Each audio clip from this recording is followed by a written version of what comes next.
Hey everyone, welcome back to another live stream. This time it's Offstage with Amihai Grosz, the Viola King, and I am super excited. I hope you are all as well. Hi chat, how's it going? Today I've been looking forward to the stream for a long time. I know that there are definitely some of you who have been looking forward to the stream and have been constantly nagging me. Thank you very much for, all the pings on Discord. Yeah. Love you too. But anyway, so we're talking all things viola today. And in fact, I prepared, as usual, some viola facts. And right off the bat there, thank you so much for the donation. We have some viola facts here. The modern viola was created by Andrea Amati in the mid-16th century. So the Amati family was was basically what perfected the violin family. It's called the violin family because there was to differentiate between the other ones, the viola d'amore and the other viola thing that I have forgotten right now. The one that you play like down here. Anyway, Amihai can help me with that later. He's listening and just like gritting his teeth. Anyway, violists use alto clef, and the strings are the same notes as a cello, but they're an octave higher. So yeah, okay, these things we know. While a full-size violin, I thought this was pretty interesting. Full-size violin has more or less the same measurements. A full-size viola can be like up to 4 inches different, depending on your arm length, your body size. So that's like 10 centimeters. I think that was pretty cool that violists come in different sizes. And so do violists. They too come in different sizes. Lol. So most violists start on the violin, but nowadays there are more and more violists that are simply born, apparently. So that's really cool. And the viola tried, my favorite fact of the day, the viola tried to become the most expensive instrument ever sold, and it had a price tag of $45 million, US dollars, that is. It was called ironically, it was called the McDonald viola. But it didn't sell. So that was a double irony right there. But anyway, back to you guys. I would like to, without further ado, introduce you guys to my special guest today, Amihai. Amihai, woo! What's up, Viola King? Wow, I'm good. So nice to be here. So nice to have a chat with you finally. Yeah, that's right. Yeah, I'm live from Berlin. You're from Berlin. Yeah, that's right. And for those of you who are wondering, actually, Amihai and I play in a quartet together. So the Waltzing Matilda track that you hear at the beginning, that is those nice alto clef notes are beautifully supplied by Amihai. Yeah, with pleasure. Mhm. Yeah. Anyway, Amihai, I've got we've got a couple of submitted videos that we'd like you to review, and then we've got some questions. We're going to then, of course, review something else as well. I've prepared some extra videos, and then finally, I have a special surprise for you. So, in addition, of course, to viola jokes. So, we've got a lot going on today. So let's get right to it. We've got the first person we're going to review is a gentleman by the name of Berke Olgun, and he's going to play some Rager Viola Suite number 2.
Wow. What you think? Well, I think it's great. I mean, you know, it's hard with those. I mean, in our days with the Corona, you stream and you record basically for with your iPhone or whatever in the room, so one cannot really judge the the real the real quality. But I mean, great. I mean, it sounded really good. I mean, personally, those regular suites are just they are tough. They're really tough.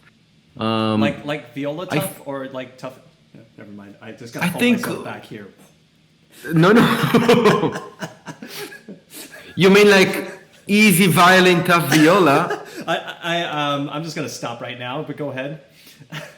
No, I think they are tough. We have we have this chat, and when we kind of prepare this, we both agree that this, me talking a little bit and criticizing the videos. I mean, we have like few minutes for each one, That's so. right. For me, it will be much easier to just talk a bit general. I mean, Yeah, absolutely. it will be. Please say whatever you feel like, how you feel about the piece. It could be something like just very general because, like you said, we only have a couple of minutes. It's just Yeah. it's just about the regular suites. I mean, it's the thing with viola that I find very difficult, or let's say one of the tasks that the viola sound can sound better, is that we're talking about a more deeper sound as a starting point. So when you're starting to have those double stops and running a little bit of the viola and let's call it a bit more high level technique works, it makes it difficult in a different way because if you're gonna play like a violin, it will not sound. So this is why the reggae is. I think it's always a little bit tougher because it always has this kind of a big melody and long lines and deeper sound, very German sound. But on the other hand, you need this flexibility in the left hand that it's creating a little bit virtuosic thing. So the balance is very difficult because it's a very virtuosic, but it's not really virtuosic character. So it's a little bit one has to find the balance. So regarding the last video, I think what can be a little bit more virtuosic and many violists, and again, this is also a little bit general. I mean, talking about playing the viola from my point of view. Of course, the right hand, it's like, there's tons of way to develop. And I saw your uploads and your clips on YouTube talking about the left and the right hand. I mean, Oh yeah. it's endless. Mhm. Yeah, It's endless. I mean, is. you can always, and even me personally, I'm honestly, it was like, especially this Corona time now, one has more time to think about his playing in a way. I mean, we're not just running from one concert to another. But what I want to say that the left hand is so important for the sound also, as probably I mean, and as we saw from the last clip, I think it sounded very good, but if there will be more articulation on the left hand, it will help a bit more different vibratos or because then we can diversitize have more diversity between the more the character. I mean, because we all think about the right hand, especially in viola. I mean, in the violin, of course, it's clear, but the left hand, I missed a little bit about the left hand. I mean, we don't have the time to really go into it, but for myself, I really find the vibrato so important for the sound. Every violist can also try. I mean, if we push more on the right hand, and with our vibrato, let's say, whatever, each one with his own. If we push more with the right hand, we can see how deep can we push with the vibrato we use. And then I think if one can wide the vibrato, it will have a little bit more place for deeper sound, or the opposite. Or if we want to have a faster vibrato and a more, let's say, virtuosic part. I mean, those things I find violists don't really think about. Of course, the right hand is very important, but so yeah, we have the right hand, but I think the left hand is so part of the sound making. Just in general. Right. No, that is some really insightful comments. As you were talking about that makes total sense, because on the violin we have a shorter range in terms of what we can do when it comes to the vibrato. The vibrato allows us to kind of sink into the sound more, right? You call it this latitude, not how you call it, the one that, the sound wave, right. It's if you measure it, like versus vertical. But if you measure a violin sound wave, there are like very. I mean, this is, of course, it's it's a smaller how you call it? It's a smaller like weight shape. I mean, the violin is a little smaller, so the waves of sound goes a little bit shorter, not so high. Right. It goes faster. Right.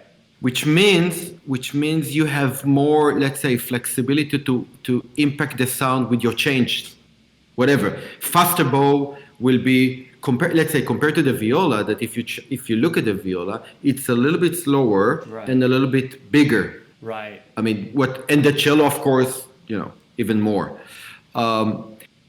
This is why, and what is exactly the vibrato is doing? The vibrato is going against the wave in a way, when you because it makes wave by itself. You're just making waves of sound, pow, wow, wow, wow, stuff like that. So if you can control the vibrato better, you can really affect the way the waves are spreaded, so they can go. So what you can either choke the waves or you can let them go even more freely. And I'm working on it. I mean, when I feel like I'm not comfortable with my sound and something like that, so I just try, I just listen to my left hand and see what can I make, if the vibrato can be a little bit larger or faster. Of course, it's dependent on each instrument, but in general, it's all the same. Wow. So the left hand can really affect those waves, and this is what we hear basically as an audience. Amazing. Well, thank you for that. Zuckerman is Zuckerman is the king of all, in a way. Mm-hmm. A big idol of mine. Do you feel like he is probably one of the few violinists that also play viola, but actually, do you feel like he plays the viola when he plays the viola, or is he a violinist playing the viola? I know so many people are saying, and every word can sound like but it's okay. We're in a safe space here. Only on YouTube. But so I say it very quietly, but I think he's the only one for me that really, has both. A matter of taste. Mm-hmm. I'm not talking about that. Each one can say, okay, I prefer this, but I'm just talking about the playing ability. Right. It's incredible. Mm. And he's controlling also on the violin, but on the viola, he's talking so much about the right hand. And then once I didn't have the time yet, but I never heard him talking enough about the left hand, because his left hand also makes so much sound. And, this kind of the vibrato he changed and how he put the fingers, it's so important on the viola. And this is really why I'm thinking, don't take me personally, but you take I don't know, 10 violinists, and you give them the viola. Mm-hmm. I can assure you, for the first time, let's say, just for the record, I think at least 7 of them will not able to make a normal sound, like, a good sound. Yeah. I agree. And no, it's not a criticism at all. It's just the fact that, in a way, we're talking about the highest level of making sound from an instrument, and I think in that point, in that level, viola is a different instrument. Mm-hmm. Yeah. It's important. One has to somehow to think about it, and for me, sometimes it's difficult that you see violins that are playing incredible and technique, and then of course, if they have the viola, they can play the viola and they make some sound. But I still think that it's a different instrument. It should come from a different place. It should not be like, so I play the violin, so I can easily also play the viola. It's very personal, but it's not because I'm a violist and I have, I want to show something. No. Yeah. It's not what that. What you're saying makes sense. Yeah, I agree completely. It's like, because I've tried viola before, and I'm sure it was amazing. it was the best experience of my life. And, nice. No, we got a lot of viola love here, and yeah, it's just like when we, just because it's held on the shoulder, like on the collarbone or whatever, like, you know, versus the cello. We think of the cello as a very different instrument, but sometimes we think of viola as just like, oh, a violin with an extended C string, you know, and that's just. What I realized that what you were talking about, especially when you made the comment initially about, hey, it's really difficult to tell about the sound. So much of viola playing sounds like it's all about this sound, right? That's what viola playing really is. Well, that's great to know. I want to move on to the next person, because before we run out of time, we've got a couple more people to get through. So the next person here, oh no, that is the one before. Wow, that is my first boomer move. The next person here we have is is actually Beth. She's 14 years old. I decided to, go a little bit younger. She's going to play the Rebecca Clark Violin Sonata, or a portion of it. And I just thought, I've never seen a, like 14-year-old viola. So I thought, maybe give it a go.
So there you have it.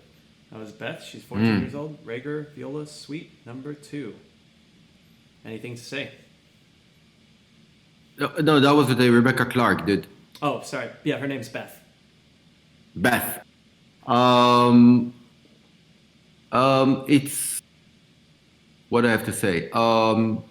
Maybe there are many things. Yeah, go ahead. I mean, I think we can take Beth as an example for something that you mentioned before, but viola comes in a different size and violist comes in a different sizes too.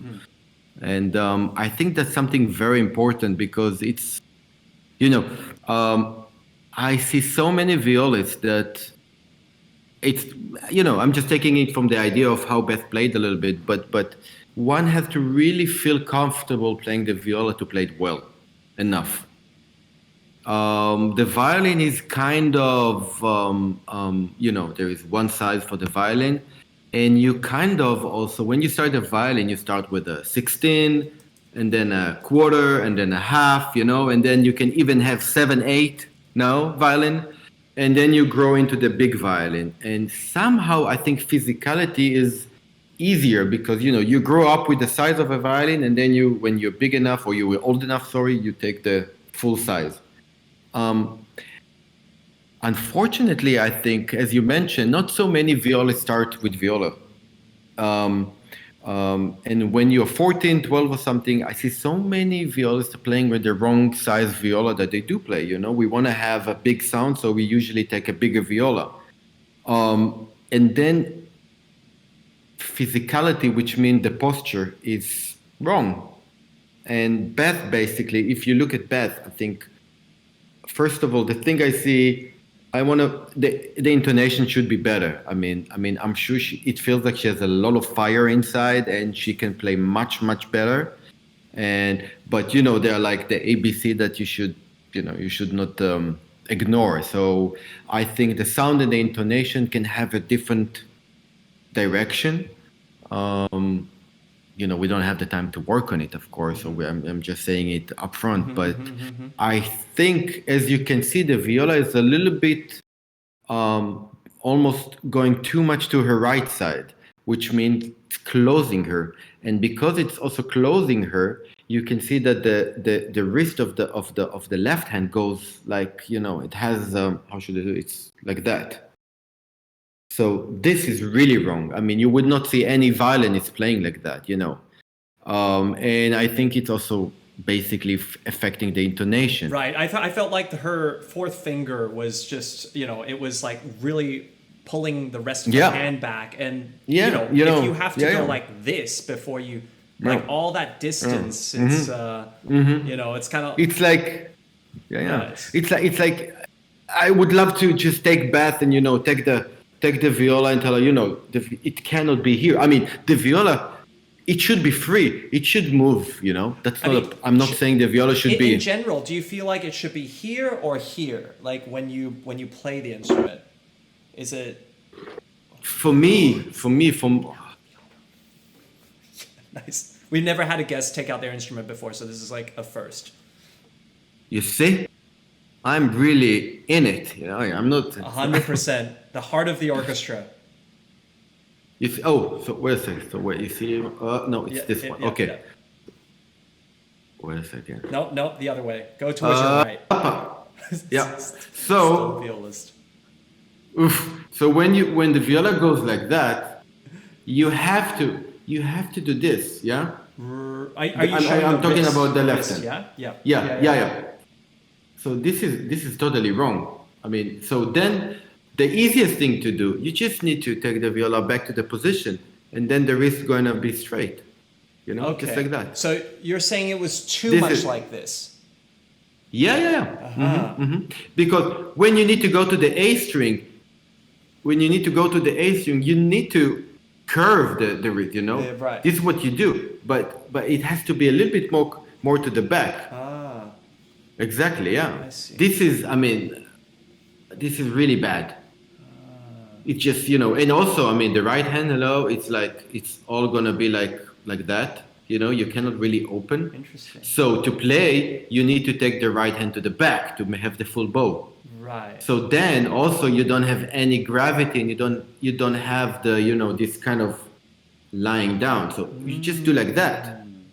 And it's all going like more normal, Right. Wow, that's amazing. Okay. I'm gonna think about that. That's actually a really good idea. Yeah. I think that in general it also there's too much tension maybe in that. But what were you gonna? Of course. Yeah. And it's also affecting the intonation because when our wrist is just you can move like that. I think Beth, she's moving like more like this. Yeah, it does look a little bit. It should come from the alignment. Yeah, it should come from the whole. Yeah, a little bit. Yeah. I think that would. I also noticed that in general, I felt like maybe the notes were a little bit here rather than here. I mean, where is the sounding point on the viola? Is it kind of like in violin? Oh, just kidding. That was reveal. But that's for later. But where is it? Which way is it on? Like where is it in terms of the viola? Is it more closer to the bridge or further away? I don't have a specific answer for that because I think like you said, the viola is such a mystery instrument. Each one has a little bit, on my viola that it's so deep and it's so deep sound. The sound is so deep and so mellow. I mean, I'm always trying to go a little bit more to the bridge to have a little bit more focus and direct sound. But I also played on some violas that are so direct. Then of course you can get away from the bridge and have a little bit. Let's say that, as closer you go to the bridge, it's more bright and more sharp sound. And when you get a little bit further, you get a little bit more mellow sound. So, I mean, between us, I mean, and everybody's listening, you should have both. I mean, you should just play with it a little bit. Right. So it just really depends on the instrument, I guess. Yeah. Generally, yes, of course, Right. yeah. Amazing. Well, thanks for that, and thanks, Beth, for your submission. We're going to move on to the next one. Here we have. I didn't actually get the name, so it was a Reddit user, and he calls himself the Noob Violist. Noob Violist. The noob. The Noob Violist, and he's playing the Schwanendere. So, am I saying that correctly? Yeah. Can I get a masterclass on that name? Dash. No, it was perfect. Okay. All right, good. Here we go.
Nice.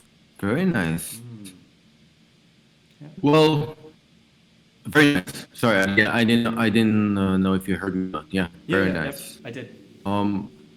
I think I would thank you. What was the name? What? Sorry, Amihai. I think we're just the internet is just being a little funky right now, so I'm just gonna. I think it's something. Just we'll let it. It'll probably pass in like 10 seconds. Anyway, try again. Hey, can you hear me? Yeah. Yep. It's good now. Yeah. Well, we are far from each other, by the way. Yeah. So I mean, we are a little bit. Yes. A little bit. Yeah. So, I think it was beautiful. I think we can speak a little bit after the video we saw, the clip we saw. We can speak about what is sound of viola or in general is saying to us. I mean, why are we doing this? And for me, it's very important when sound is the first thing we hear, you know? I mean, actually, in that video, when you were like, from what you said before, I started noticing vibrato, and I was like, oh, I think, like, if I may say, like, if your comments, maybe like applying them to these videos now as we're watching, you know, myself, not a violist, others in the, you know, also all kind of learning, would it be that, like, I guess I don't want to call him the noob violist, because he's definitely not a noob violist. I wish you had given me your name, noob violist, but the guy who just played, maybe he could widen the vibrato. Maybe it was a little bit tight. Do you think that would apply? Yeah, exactly.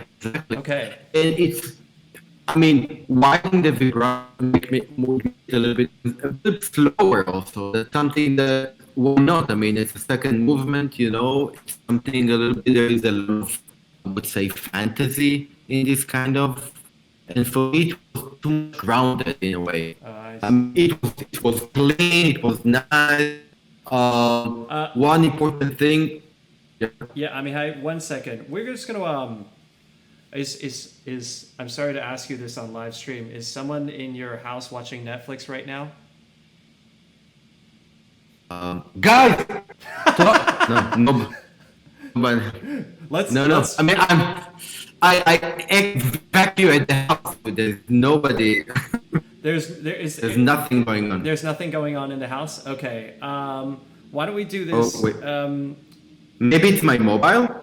Should I? No. It's not your mobile. I think it's just that the upload speed on your end is Berlin. a tiny bit slower, probably because most people are using the internet right now. But you know that Germany has a big problem of internet cable and stuff like really? that. Cable. I see. Yeah. It's the States. Oh, okay. It's not America. You're sure you're not on McDonald's internet, right? No, Burger King. I'm not gonna make a Viola joke right now. Let me. How about this? I think. But I hear you very good. I know. Yeah, you probably hear me very well. I think that's. I have violin internet. You have viola. No, just kidding. No. I think. Why don't we try and fix this right now? Can you go on your? Sorry, guys. In the middle of this. Can you go on your Zoom and just leave the meeting and then rejoin again? Mm-hmm. Actually, you know what? Yeah. Okay. Cool. We lost time. And why is there two of me? Oh my gosh, this is so trippy. All right, Amihai, we're gonna bring you back in. Click on the link again over here in Discord. This one right here. We're gonna bring him back. Guys, he's still on the line. I can still.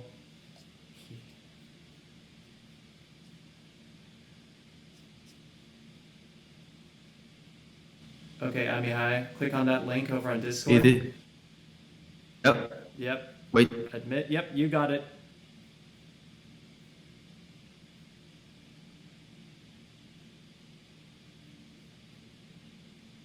Joining. He's joining.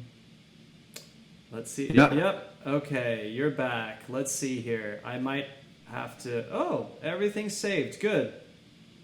All right. Can you try and say something? 1, 2, 3. 1, 2, 3. Yeah, it's all right. We'll stick with it. I think I'll try, if there's any like things that are not clear, I'll try and step in and just like reiterate what you said, because I do think that it's like really important that people hear what you have to say. It's really insightful. So we were talking about the sound of the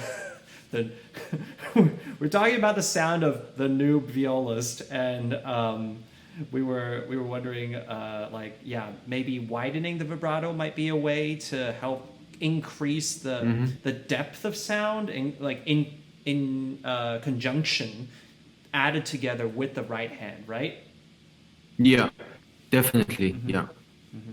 And also, I think specifically for me, there was too much sostenuto on the right hand with the bow. It was too much, as I said before, was a little bit too grounded. And especially we all have to think about when we have whatever we play, it doesn't matter if it's a second movement, it's a fast movement, we have to find a sound, and you know it as good as I do. I mean, we search as a lifetime search, that we need to have the right sound for the right musical statement that we want to have. So I think it's super important to open your ears, because I'm sure you can do that. And it's a little bit, I missed a little bit, like I said, a little bit of fantasy, and this thing that it will not come in a way that, I want to make more sound that was a little bit more mysterious or a little bit more intimate. Yeah, how do I do that? The question is always, how do I do that? And this is why I think it's so important to be a good teacher. I'm not a teacher yet, but to find it. What qualifies being a teacher? I mean, I feel like when you have experience to share with someone who has less experience than you, or someone who's willing to take your experience as advice, I think that's what makes you a teacher. It's not a degree. It's certainly not a certificate.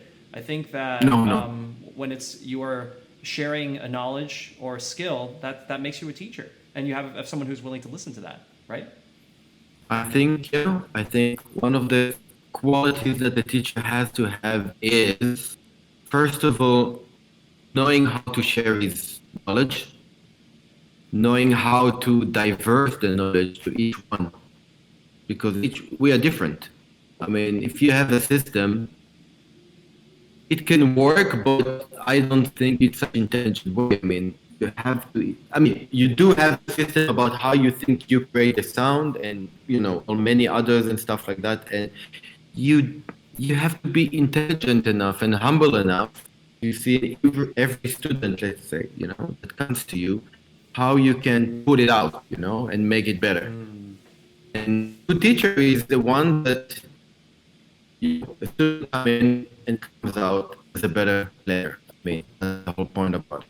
And wow, those are some humble words from Amihai. I'm gonna move on to the next video and hope that your internet gets better, Amihai, by the time. Maybe it just needs some... I'm so sorry. Maybe your internet is revolting against all the viola that we've been playing today. But we are going to play some more. We are not done yet. We have one more submission, and I thought that this one was really just so incredible. We have the Bach Sixth. It's the cello from the cello suite, Michael Haubruck. Oh, yeah.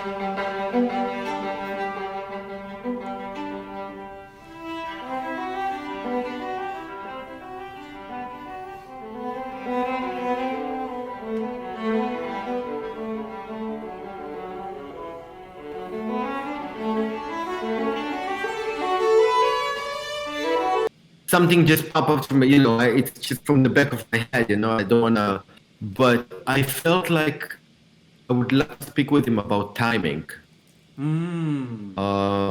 It's one word, but it's very, very large aspect of of the meaning of it, and of course, in life, in everything. But I think the timing between the notes was missing for me. So like that, I mean, we're talking very high level here, where you're talking about like the microseconds of adjustment that you make a chord like in that moment. That's not something that you can really plan for. That changes for every space, every situation. Yeah, but in a way, I think you can also practice on it. I mean, you should feel it. I mean, it should be part of your DNA. It depends. I mean, in this kind of Bach, we have so many open strings. One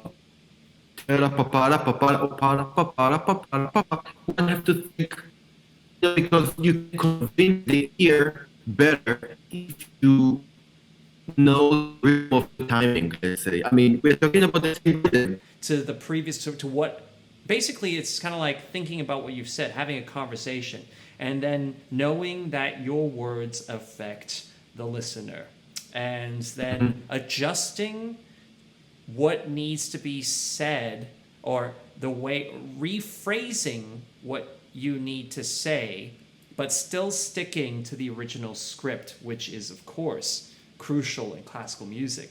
So I think that is what is so difficult about the creation and the creative force behind being an artist, no matter what instrument you play.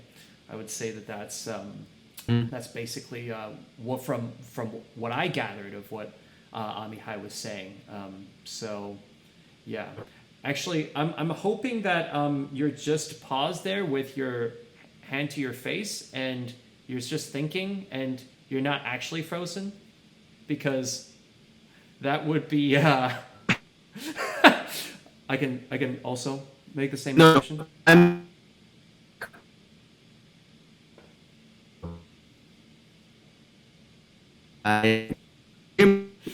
Okay.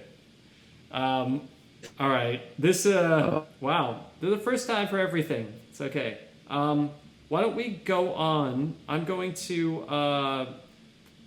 Oh, can you still hear me? Amihai? Amihai? Amihai? Can you? Yeah, I can. No, I can't really hear you, to be Oh. honest. Let's, you know what? Let's reconnect since it's the voice, maybe we can just take your voice from, so why don't we get off of the Zoom for now. Gonna end the meeting. So just disconnect from Zoom. So we won't have video anymore. But I think that it's just important, and then we'll disconnect and reconnect over on Discord.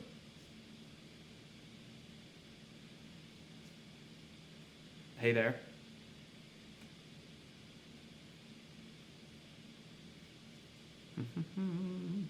Sorry, guys. Just need a little bit of moment here. Ooh, let's see.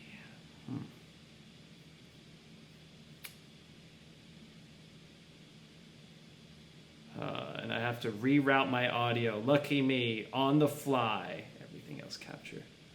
Okay. Help me, Brady. Hello, Amihai?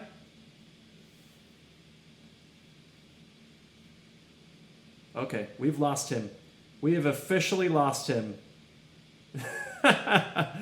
Oh, sorry, guys. But anyway, this is, we're reconnecting. Okay. Hello, Amihai? Yeah. Oh, hello. You're still there. Good. I can hear you perfectly now. I think what we're gonna do. Yeah. I just restarted everything. I'm sorry. I disappeared. That's okay. It sounds really clear right now. I know. I'm back, but I just need to join Zoom. You just have to. All right. So do you want to? Yeah, we can continue this. So I will go ahead and do that, and maybe it'll be back. I think I'm back. 1 second. Just mute yourself over on Zoom. Yeah. I think I'm back. I think you are back. There we go. Excellent. All right, now I've got to, I'm going to screen share, and hopefully that this does not create your computer to lag. All right, here we go. How's this? Hi guys, I'm sorry. No worries. This is all good. Don't look so Well, sad. it's still a Viola conversation, you know. It couldn't go smooth, you know. I mean, yeah. I did not. You cannot say. I did not. All right, that's it. No, all good. So I think that yeah, I don't know if you want to just paraphrase, but like basically, yeah, the in between the notes stuff. Did you have anything more to add to that? Because I thought that was really interesting, actually, and I think a lot of us are really curious. And later on, I can piece this together so that there's but in between the words, in the notes, it's like it's basically everything, you know. Oh. I mean, being a little bit philosophic, you know, I mean, if we want to understand life, what do? We take a microscope and we try to enlarge the vision until we see, you know, the smallest movement that we can understand what really makes us move much bigger and who we are, and without seeing that. So it's almost the same. I mean, if you really go deep between the notes and you really think about the timing in between the notes, each one has a different one. And of course, it doesn't have to be like systematically, this is how I do it. It changes by the acoustic, by the temperature, or by your body temperature. You want to play faster, slower. But the idea of it has to have some system, yeah? And, for me, Daniel Barenboim, this big maestro, for me, the way he play with timing of music, it's unbelievable. You really can catch the ear of the listener by just making the timing perfect. Because you remember when we record, so we play everything correct, which means we play the dynamic correct, we play the intonation, the sound is good, let's say. But what makes it like in a really, really great take, it's the timing that we make together, there's breathing together, or we took a little bit of time there. It's like, oh man, yeah, that's the one, stuff like that. So this is for me what makes timing so, so, so important. We can talk about it until your next chat, but it's something to think about. Yeah, definitely. I'm going to switch microphones here for a second. Oh, I hear you better now. You hear me better now? Yeah, sorry. Yeah. It was a little bit, I was trying to resuscitate the situation earlier, so I had to reroute my microphone, but now I think we're good now. Yeah. Yeah. Thank you for those words. It's really it's a little bit philosophical. No, as a musician, we always have to think about how to reach that even higher level, how to get, I don't even want to say higher level, but how do you get even closer to the truth of the music. And I think that is what you said was really beautiful. So thank you for sharing that with us. I want to now go to forward with sharing with everyone like one or two videos of you that I found on the internet. Well, now that's embarrassing. Now everything I said, now you can listen to it and exactly. It's like, yeah. Exactly. But everything he said, I don't hear what everything he said now for 1 hour. I don't even. So it's only fair. We've all been critical towards these other people, and now it's time to be critical towards ourselves, towards you. So this is how we do it. So we're gonna have this one I thought was just so beautiful. This is gonna be the Brahms. I felt like that was just an amazing just video, and the music behind it is just okay. You guys are in for a treat. Check this out.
Wow, I wish we had time for more to hear the whole thing, but that was really beautiful, and apparently that's the Barrio transcription arrangement of the of the Brahms Viola Sonata. It was just, wow, what an amazing! It's so cool. Yeah. Did he call it the Brahms Viola Concerto? Kind of, is that the title of it? No, I don't think so. Yeah, it's just nice to a little bit. I think it's a little bit of a, just a little bit humoristic to put it like that. Yeah, but it is a concerto. He made it a concerto. Right. There's an opening. Yeah. Wow. You know what? It's so nice about it because when you play it with piano, it's a pure chamber music, and you cannot really force too much when you play piano, because you have to be with the balance with the instrument, with the other instrument. Right. It's not like you play with orchestra, as you know. With orchestra, Right. we can really go wild, sound-wise, and even more artistically wise. We can really push it to the limits. Um, and suddenly you have this opportunity with this arrangement that you have the orchestra, you have kind of an orchestra behind you, and it's like, the music is so beautiful. So it's a big I pleasure. thought, yeah, that was so amazing. I felt like, that's the sort of music making that the way you play is just, you're just so in it. Obviously, we all are. I mean, when we play, but there's something so natural. I found another clip here. Thank you. For example, Thank you. the Sinfonia Concertante. And I also felt the same way. It was just like your timing. It's just like you could go for it, but you don't. Like, and I'm going to show you this.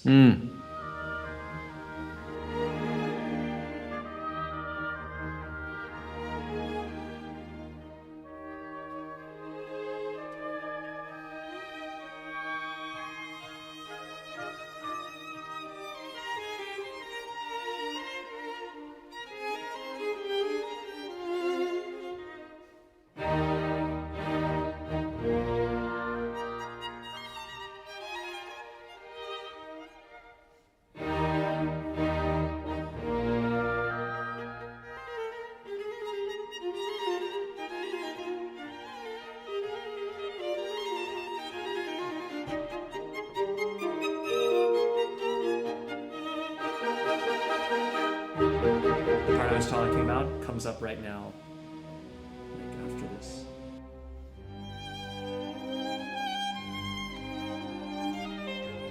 No, wait for it. Not the smile.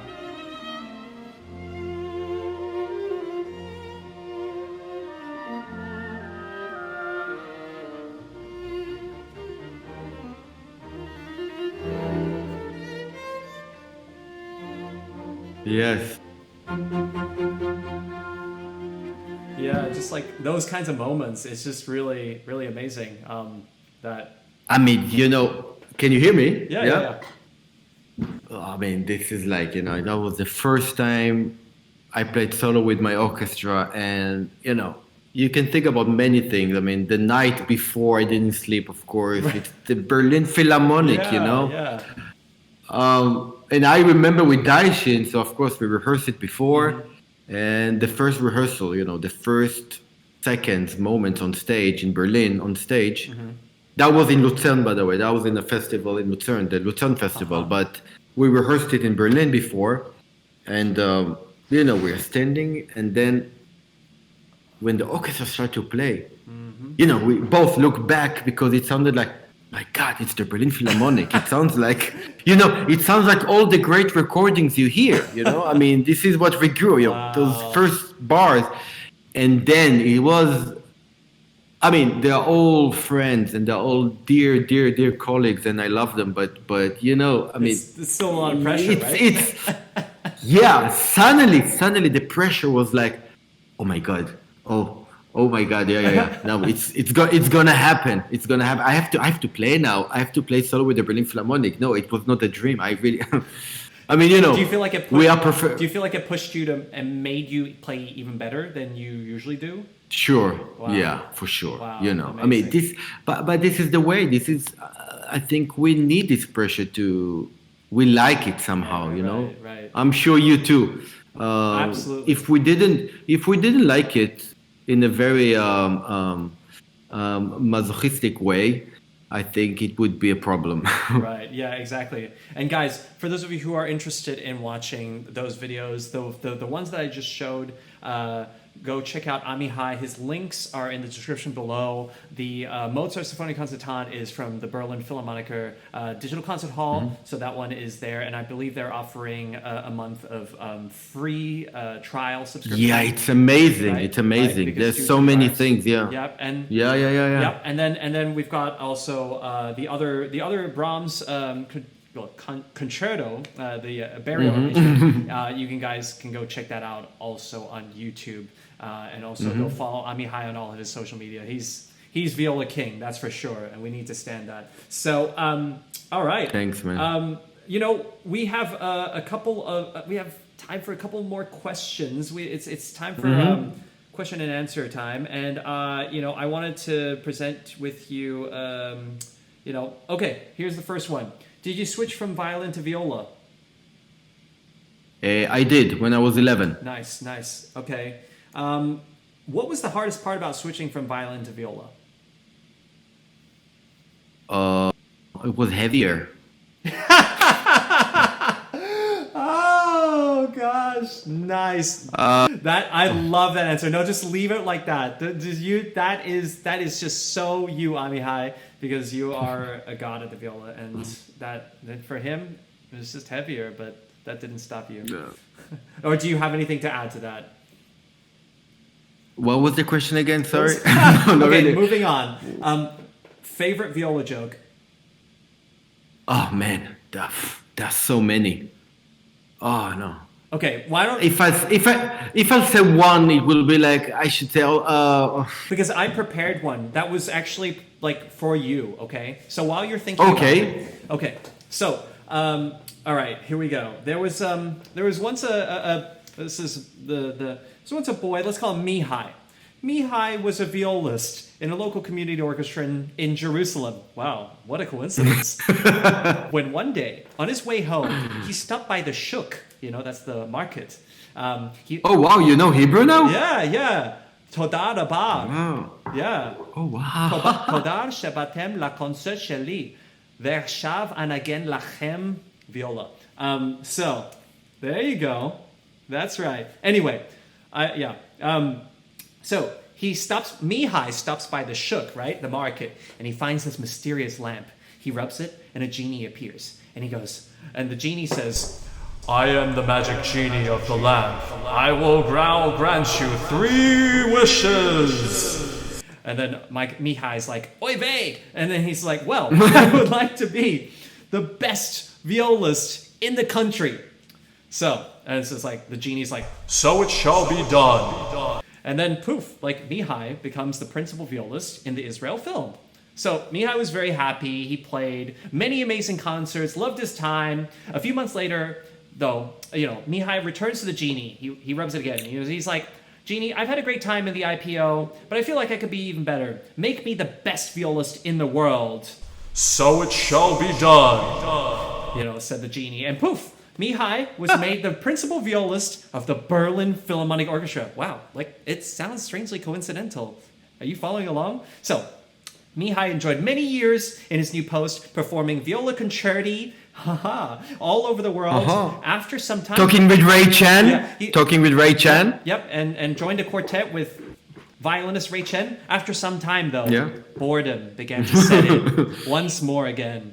Mihai returns to the genie for his 3rd wish. He says, Genie, I've performed such great music thanks to your power, but I feel like I could be even better. I want you to make me better than any violist has ever been. The genie acknowledged the request. So it shall be done. And poof, Mihai found himself in the back of the 2nd violin in his local community orchestra in Jerusalem. Mazel tov!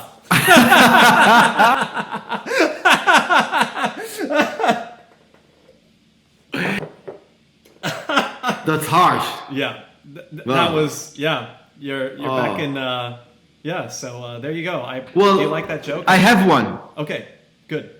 I even have a joke. I have a different one with the same genie dude. Oh, really? Okay. Yeah. Okay, go for it. So this genie dude from the shuk, with Mihai. Mihai, by the way, he's back to viola, okay? He said, this crap thing, he's not worth anything, So he's back to viola, back to practicing. Now he needs to do some auditions because, he wants to live. Story. Yeah, I do. Yeah. Okay. So he doesn't know what to do, and then he's back to the genie. And the genie said, I really like you, Mihai. You're a really cool guy, very honest, good looking, really, really handsome. you're great. So, so I give you two more, two more wishes. So Mihai said, I mean, the viola is important for me and everything, but we live in Israel and the situation is so bad. And now, with all these political problems, and you see, I mean, this is the map of the region. Take it, please. Please make peace, in the region. I mean, it's enough with those horrible things. But the genie said, whoa, Mihai, I cannot do those stuff. This is beyond me. There is even a higher force. I'm still on the low surface of the thing. So please, I'm sorry, I cannot do that. So Mihai is like, yeah, okay. So if you do, oh, okay. Listen, Ginny, yesterday I practiced like the whole day. In a week, I have this audition for the Berlin Philharmonic. I have to play the Hofmeister, and it sucks. I mean, I cannot do it. Can you really play? So my wish, Ginny, is, can I really play it like in rhythm and with kind of a good intonation? Please. The genie thinks. I said, oh, show me the map again. Oh God! Not bad, huh? That's very, very good. Yeah. Oh my God. Okay, that was great. Wow. Thank you for sharing that one. Okay, next question. All right. Do you have any violin jokes, by the way? No, No, not really. Okay, no. Should we really? I mean, well, I only know one, which is like, Oh. Well, it's the one that like, basically. This is a violin joke. All right, are you ready? Yeah. I prepared something. Oh. This is my viola, and I'm about to play for you some viola with. So you can give me a. It's time for the real deal. The real deal. No, perfect. It's tuned. It's tuned? Don't touch it. For viola? Oh, wow.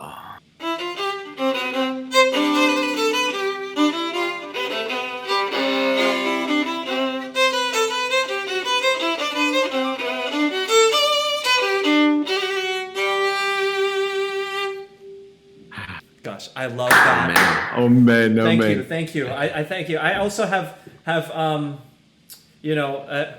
does, gosh, I can't remember how, I always wanted to do this. This is like the, da, da, da, da, da, da, da, da, da, da.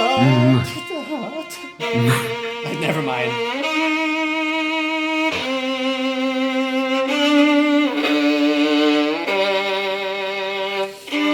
But I love that C string. I'm like, I mean, it's cool, huh? I mean, I'm telling you, guys, viola is the coolest. I mean, I'm not. It's just cool. I mean, I think it's so fascinating to play the viola. You have so many options. What's the other tune that this is like the most famous viola concerto?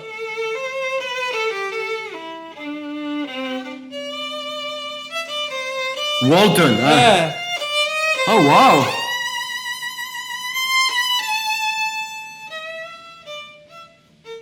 Exactly. Yeah. But all right, I'm gonna put this away. But I'm gonna stop embarrassing myself in front of the viola king.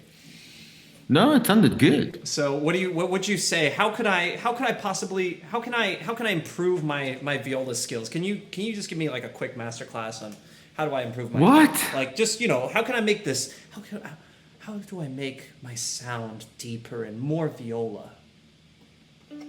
I have 2 words for you. Okay. Big muscles. Big muscles. Big muscles. No. Seriously, sorry. I thought it's not about going to the gym and stuff like that. I think it's seriously. I mean, it's different. You have to think using the bigger muscles in the arm. Yeah. But not just, I mean, Oh. no, that was not the joke. Seriously, big muscles, like larger Oh, like more your back group. and yeah. Okay, let me try this again. I'm gonna just try and use more of my back muscles. So what's another viola tune that I can?